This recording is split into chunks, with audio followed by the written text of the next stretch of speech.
Hi, good afternoon, everyone. It's John Snyder here, another edition of Newton-Wellesley Medical Group Lunch and Learn. Today, we are going to talk about my favorite lunchtime topic, approach to diarrhea. And we are happy to welcome Dr. Daria Homenko here, one of our newer gastrointestinal attendings here at our hospital, to give us a talk on that. Next slide, please, Daria.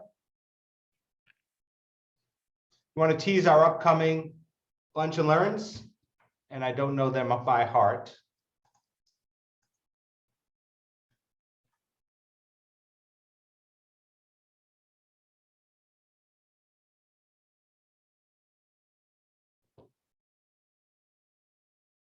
Is it stuck on it? Yeah. How do where am I supposed to just like the arrow button? Yeah, or you can click on the slide itself, maybe. Okay, maybe that's the issue. Oh, there you go. Perfect. Go back one. Thanks. If you right, there go. Upcoming Lunch and Learns. We have a great slot going through in January. Excuse me, in June, not January.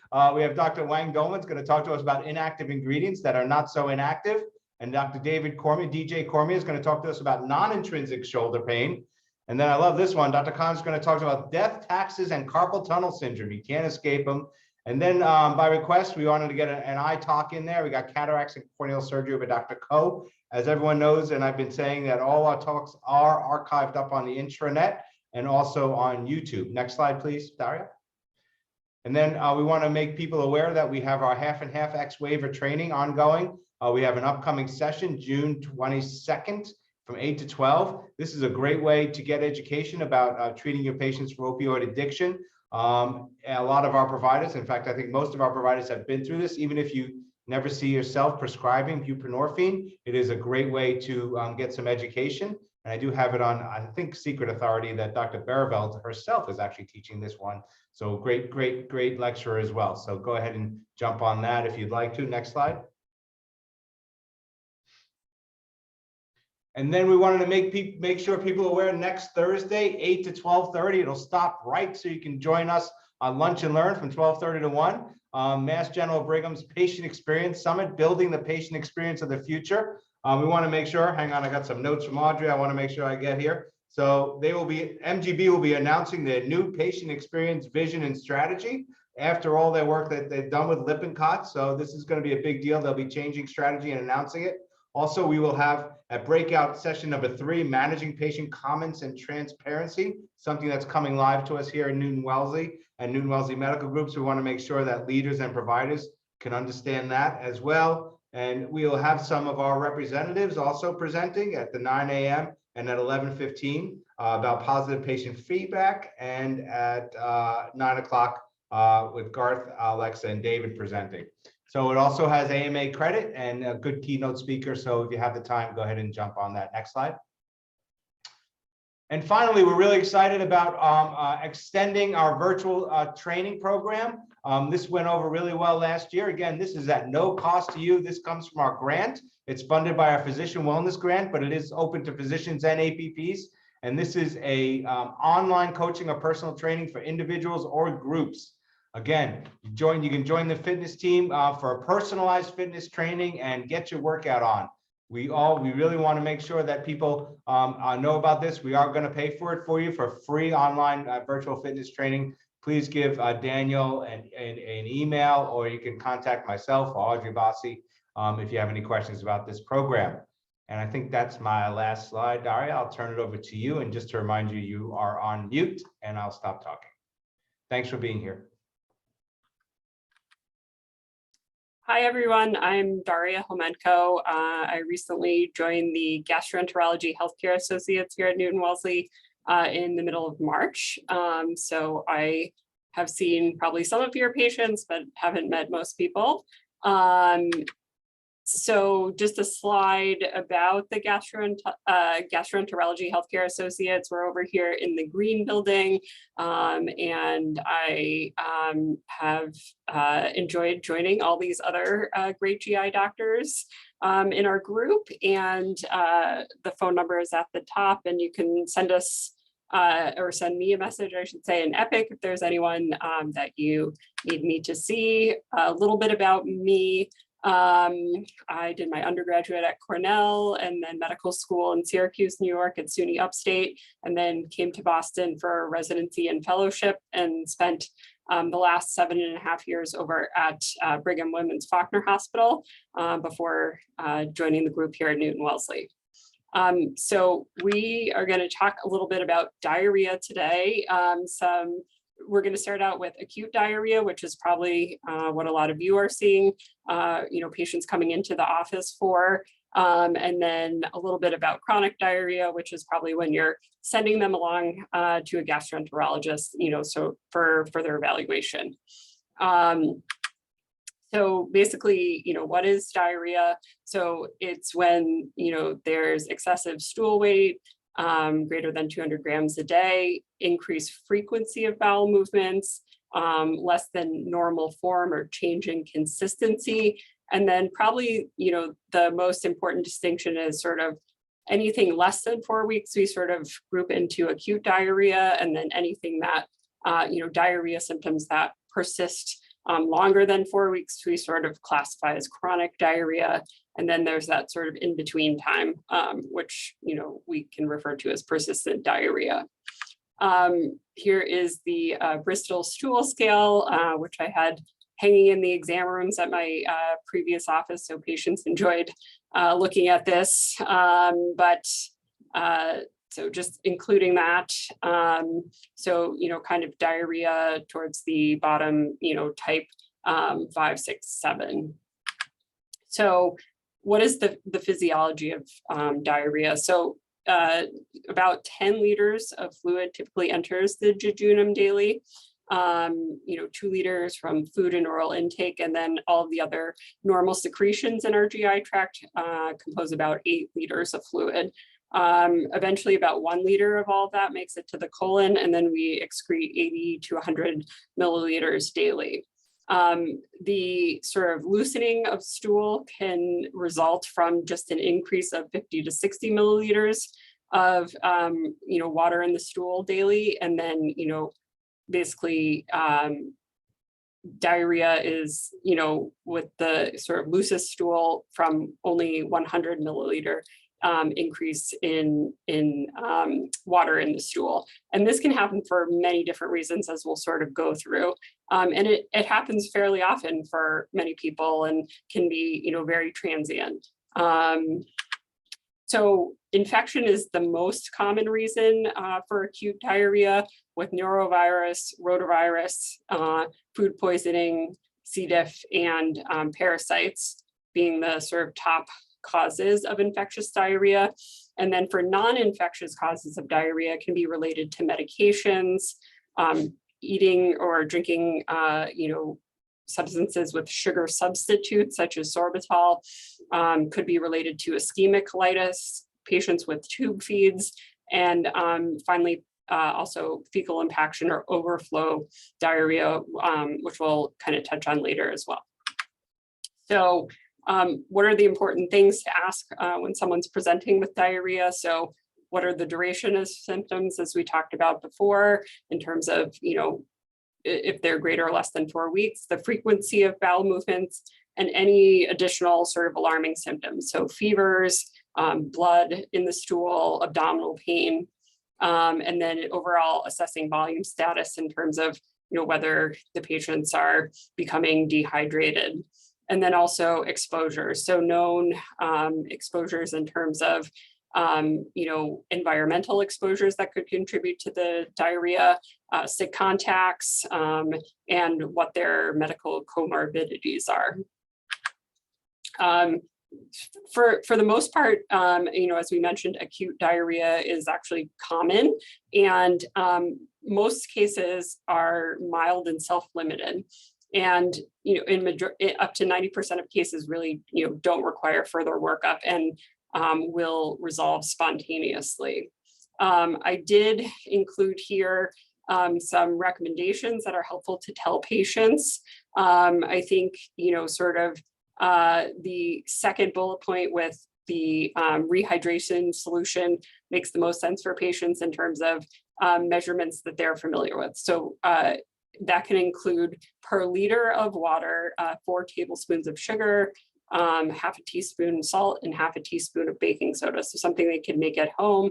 Alternatively, some of these, kind of, Gatorade, Propel, these replace, kind of fluid losses from sweat, and combined with kind of salty foods or crackers can be, sufficient rehydration for mild cases.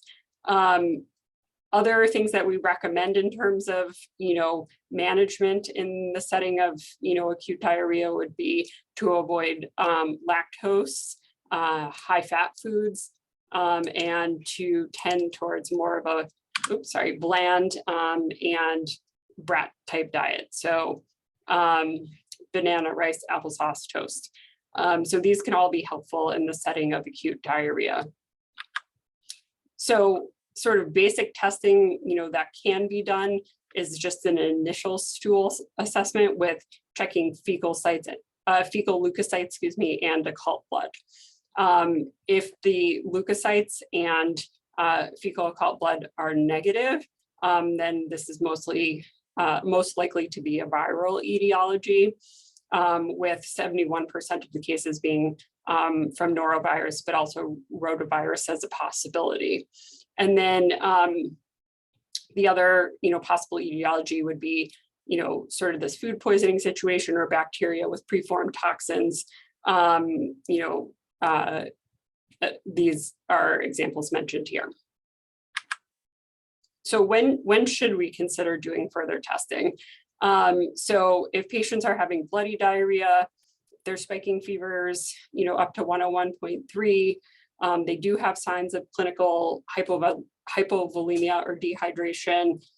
They're, consistently having, 6, episodes of diarrhea a day, reporting severe abdominal pain, requiring hospitalization, and then, sort of other comorbidities being age greater than 70, immunocompromised. These are all reasons that we would consider doing further testing and not just recommend that people, do supportive care.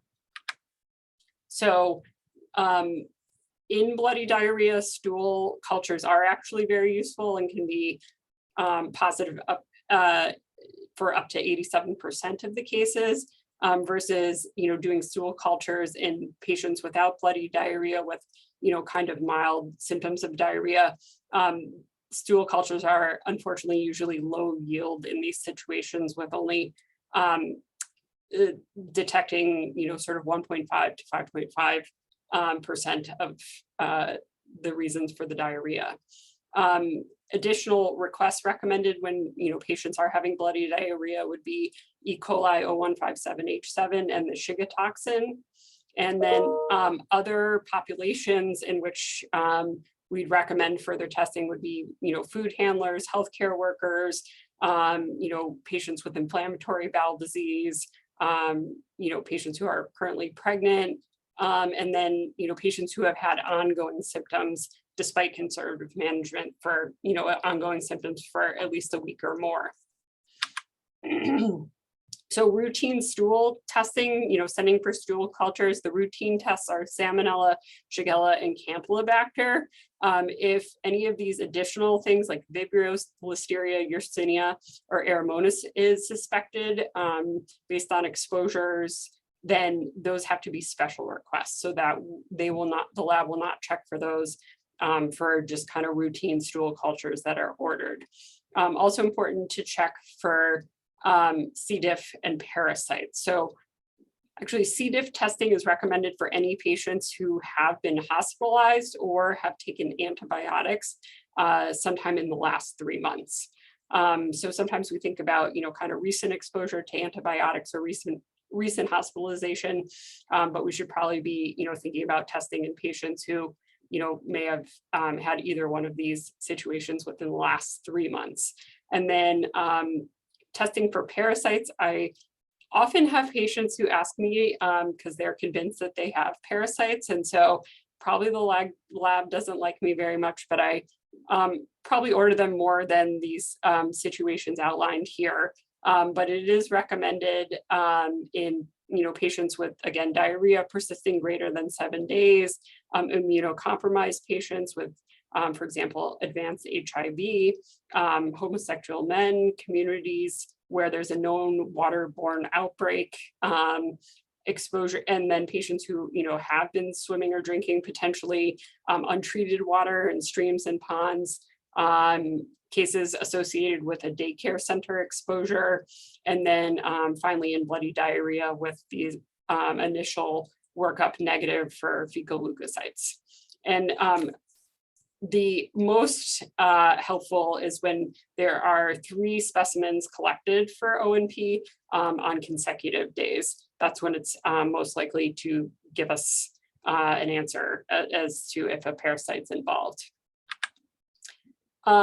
So we started talking a little bit about this before, but in terms of what to do for treatment, we talked about some diet changes. Definitely recommend stopping use of all sugar substitutes, whether that's diet drinks or sugar-free foods, or even chewing sugar-free gum, so to avoid all those in the setting of the diarrhea. To review patients' medication lists. So, if they've started new medications, that could be a contributing factor to the diarrhea, and taken recent antibiotics. These are all things to review even in the setting of acute diarrhea. And finally, assess whether, it's possible this patient could have, if they, report a history of severe constipation, could they have developed some kind of fecal impaction, which, could be better assessed potentially either based on clinical history or with some imaging, and then to treat for that. And then finally, if, the etiology could potentially be related to tube feeds, sort of changing the rate at which the tube feeds are given, the type of formula, or adding fiber, could be options for these patients as well.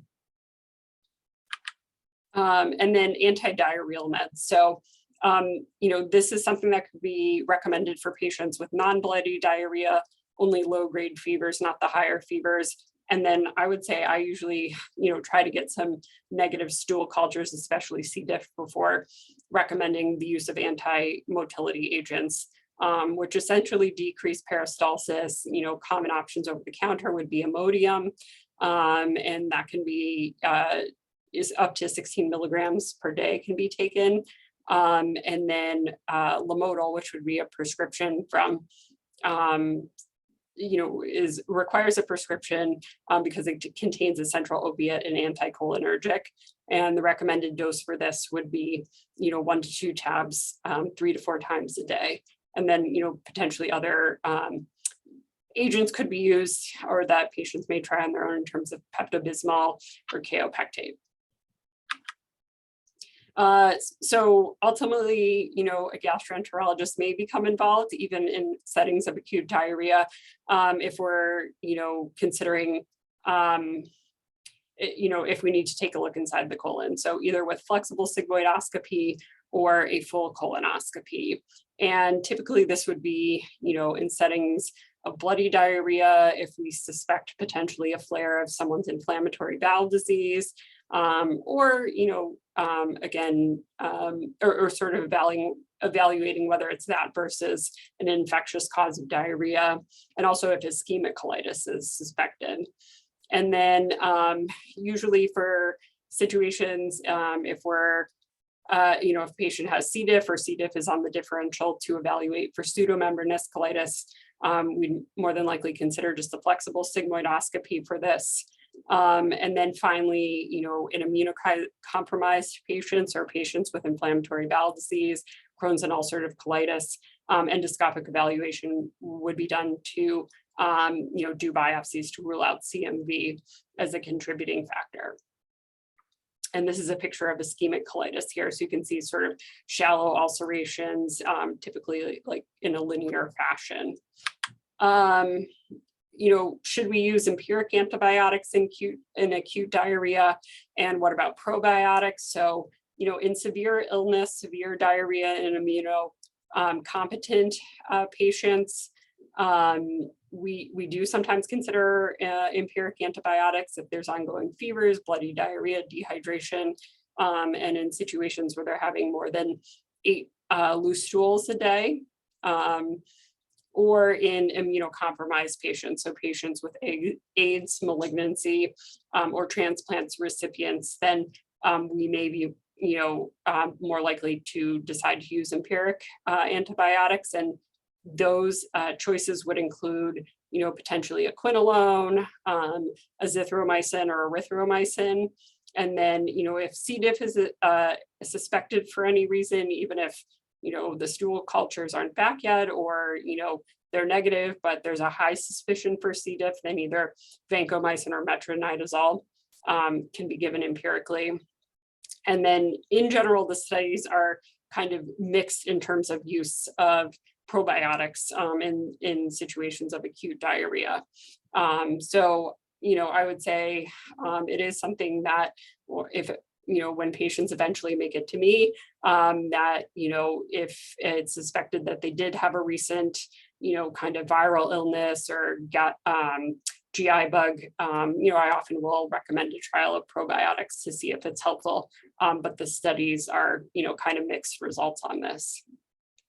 So going to transition to chronic diarrhea. So at this point, this is when you're recommending a referral to gastroenterology, and for us to help with the workup of this. So 5% of the population experiences chronic diarrhea, and the differential of this varies, the prevalence varies by practice setting, and there isn't necessarily a standard algorithm for how this should be worked up, and is often kind of based on expert opinion, but we'll talk about sort of certain things that we're looking for. So possible causes could be irritable bowel syndrome, inflammatory bowel syndrome such as Crohn's or ulcerative colitis, microscopic colitis, malabsorption syndrome such as lactose intolerance or celiac disease, side effects from particular medications, and then potentially chronic bacterial or parasitic infections, which would be more common in the immunocompromised population. What are the types? So there's osmotic, secretory, inflammatory, fatty, and oftentimes we may even see a combination of mechanisms contributing to chronic diarrhea. So what are the important things to ask when we're evaluating chronic diarrhea? So is the stool watery? Does the patient have blood in their stool? Does it appear oily? Recent travel, sick contacts, and then looking for kind of exacerbating factors. Is it better or worse with diet or stress, and any alarm symptoms? So is there fecal incontinence, abdominal pain, associated weight loss? Important to know the patient's medical history otherwise, and of course medications that they've been on, especially recent changes to their medication or new medications. Family history, is there a family history of inflammatory bowel disease, malignancy, celiac disease, and could there be any kind of contributing factor from eating disorders? So I would say I rarely calculate a stool osmotic gap, but in terms of sort of classifying the type of chronic diarrhea as osmotic, so this is with a large osmotic gap. And the sort of key factor is that in this type of diarrhea, the diarrhea stops with fasting. And potential etiologies, so exogenous causes of this would be medication, so antacids containing magnesium, laxatives, sugar substitutes, as we talked about before, including sorbitol, mannitol, Splenda, and medications like Olestra. And then endogenous causes could be, disaccharide deficiencies or lactose intolerance. This can also happen post-infection or post-enteritis lactose intolerance, pancreatic sufficiency, and celiac disease. So secretory diarrhea, in comparison, has a smaller stool osmolar gap. And these symptoms of diarrhea, the diarrhea continues even with fasting. And patients often report nocturnal diarrhea and usually very large volume watery stools. These, could be related to, again, laxative use, also other medications, including prostaglandins, theophylline, and colchicine. And then endogenous causes would be, the mechanism would be most often related to bile acid malabsorption. And that could be for a number of reasons, including from Crohn's, especially inflammation in the ileum from Crohn's disease, a small bowel resection, small intestinal bacterial overgrowth, and patients who have had a cholecystectomy. And then also potentially hormone-producing tumors can cause a secretory diarrhea, such as in carcinoid gastronoma. And then, so talking about bile acid diarrhea specifically, so in patients with irritable bowel syndrome, the diarrhea type, up to 50% of these patients have bile acid malabsorption. Again, this can happen related to having a cholecystectomy, and this can happen in 5 to 12% of patients who have their gallbladder removed, but many times it does resolve within weeks to months, but not always. The reason that diarrhea happens related to the bile acids is that it stimulates, the bile acids in the GI tract stimulate colonic motility and secretion. And the treatment that we use in this situation is bile acid sequestrants. So cholestyramine, cholestyramine, Welchol. The one key thing about using these medicines is to make sure they're separated from other medications by at least 2 hours.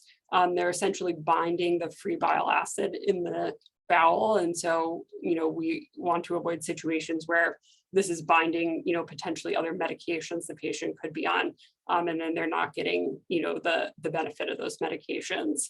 Potential side effects of using these medications: bloating, flatulence, abdominal pain, and constipation.